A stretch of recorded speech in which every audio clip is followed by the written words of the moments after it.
Assalamualaikum warahmatullahi wabarakatuh. Sahabat beriman, dunia bisa membutakan manusia sehingga rela melakukan apapun untuk mendapatkan pengakuan di dunia. Demi mendapatkan banyak uang dan mendapatkan kemewahan, apa saja akan dilakukan. Manusia terus mencari kekayaan, tak peduli dari mana kekayaan itu. Sebagian tidak mempedulikan asal hartanya. Nauzubillahi min dzalik. Bermunculan berbagai pekerjaan di akhir zaman yang harus diwaspadai. Apa sajakah profesi atau pekerjaan itu? Ini dia alasannya. Tonton terus video ini hingga akhir, tentunya hanya di channel Motivasi Hijrah Nusantara. Tapi sebelum lanjut, jangan lupa klik subscribe, like, dan lonceng notifikasi untuk mendukung channel ini agar terus menyiarkan syiar Islam. Suap menyuap. Pekerjaan yang ada kaitannya dengan suap menyuap seolah tak asing lagi. Orang rela membayar mahal agar keluarganya bisa masuk ke sekolah, universitas, atau ke tempat kerja yang diinginkan. Hal ini merupakan salah satu praktik suap. Sesuatu yang seharusnya halal akan menjadi haram jika ada unsur suap di dalamnya. Perihal suap penyuap, Nabi SAW sudah menyebutkan dalam hadisnya dari Ibnu Umar radhiyallahu anhu berkata, Rasulullah SAW melaknat yang memberi dan yang menerima suap.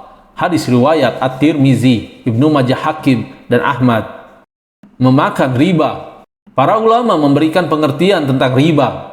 Riba diartikan sebagai suatu akad atau transaksi pada barang tertentu, dan ketika akad berlangsung tidak diketahui kesamaannya menurut ukuran syariat, atau adanya penundaan penyerahan kedua barang, atau salah satunya melakukan riba sama saja sedang melakukan perang dengan Allah Subhanahu wa Ta'ala dan Rasul-Nya. Lalu jika demikian, adakah peluang menang bagi yang menyatakan perang kepada Allah? Tentu jawabannya tidak. Hal ini sesuai dengan firman Allah Subhanahu wa Ta'ala.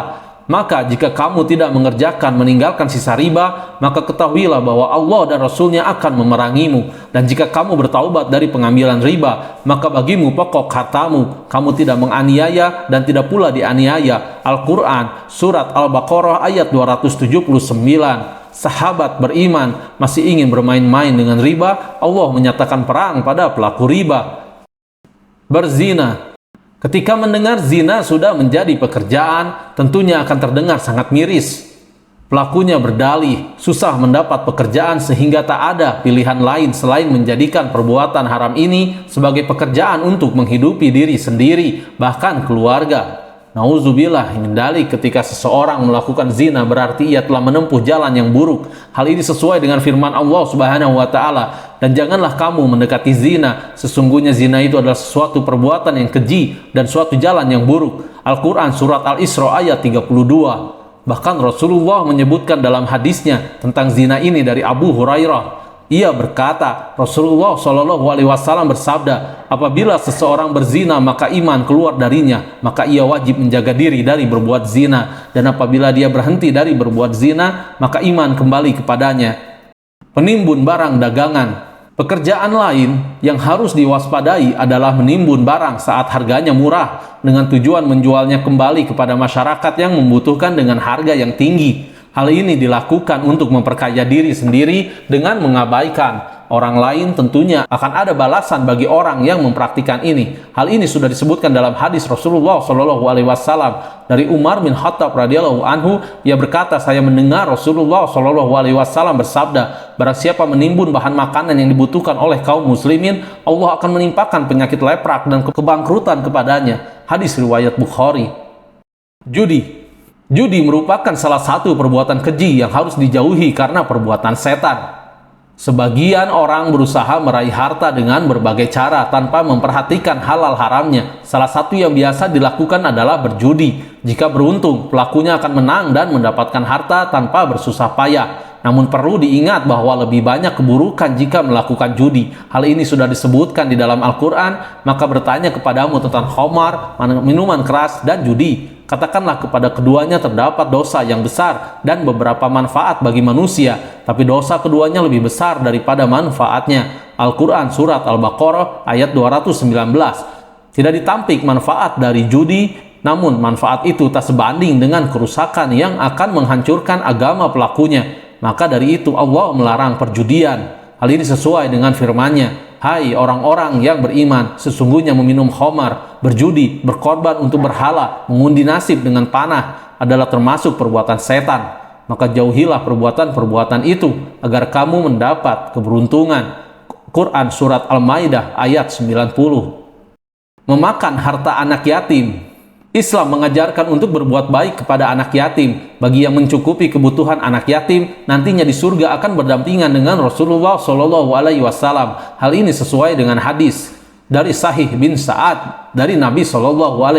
Beliau bersabda, saya dan orang yang mencukupi anak yatim di dalam surga seperti ini. Beliau berisyarat dengan dua jari beliau, jari telunjuk dan jari tengah. Hadis riwayat Al-Bukhari. Namun apabila seseorang memakan harta anak yatim yang akan diganjar dengan neraka. Hal ini sesuai dengan firman Allah Subhanahu wa taala, sesungguhnya orang-orang yang memakan harta anak yatim secara zalim, sebenarnya mereka itu menelan api sepenuh perutnya dan mereka akan masuk ke dalam api yang menyala-nyala. Al-Quran Surat An-Nisa ayat 10. Mengurangi timbangan. Mengurangi timbangan adalah fenomena yang sudah ada sejak dulu. Hal ini biasa dilakukan oleh pedagang. Para pedagang biasa yang melakukan penipuan lewat timbangan, biasanya mereka akan mengganjal timbangan sehingga pengukurannya lebih berat dari biasanya. Tentu saja itu akan membuat pedagang untung, namun rugi bagi konsumen. Tentu hal ini tidak diperbolehkan dalam Islam.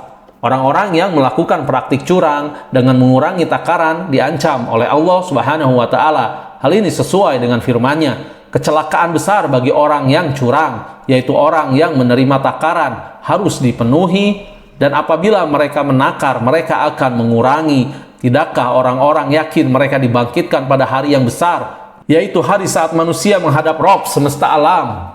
Al-Quran Surat Al-Mutafikin ayat 1 hingga 6. Korupsi. Kata ini sudah sering kali kita dengar karena sering terjadi penampakan koruptor oleh lembaga antara SWA di negeri ini. Korupsi diartikan sebagai penyelewengan atau penggelapan uang negara atau perusahaan untuk keuntungan pribadi atau orang lain. Dalam syariat, pengkhianatan tersebut harta negara disebut gulul. Dalam terminologi bahasa Arab, gulul berarti sikap seorang mujahid yang menggelapkan harta rampasan perang sebelum dibagi. Mengenai gulul, Abu Bakar berkata, aku diberitahu bahwa Nabi SAW bersabda, barang siapa aparat yang mengambil harta negara selain untuk hal yang telah dijelaskan, sungguh ia telah berbuat gulul atau dia telah mencuri. Hadis riwayat Abu Daud. Korupsi juga bisa diartikan memakan harta orang lain yang bukan hak kita. Hal ini sudah diperingatkan Allah dalam Al-Quran. Hai orang-orang beriman, janganlah kamu saling memakan harta sesamamu dengan jalan yang batil kecuali dengan jalan perniagaan yang berlaku, dan suka sama suka di antara kamu. Al-Quran Surat An-Nisa ayat 29. Nah, sahabat beriman, itulah jenis pekerjaan yang dilakukan orang pada akhir zaman. Sebagian orang sudah tidak mampu membedakan yang mana yang haram dan yang mana yang halal. Mereka hanya mementingkan hasilnya, yaitu uang yang didapatkan, sementara cara memperolehnya tidak dipedulikan lagi. Dalam urusan mencari nafkah, sudah tak banyak yang peduli dengan syariat. Hal ini sudah disebutkan dalam hadis Rasulullah SAW. Akan datang suatu zaman di mana manusia tidak lagi peduli dari mana mereka mendapatkan harta, apakah dari usaha yang halal atau haram. Hadis riwayat Bukhari. Wallahu a'lam bishawab. Sahabat beriman, jangan lupa berbagi informasi dengan share video ini, karena sebaik-baik manusia adalah yang paling bermanfaat bagi manusia. Wassalamualaikum warahmatullahi wabarakatuh.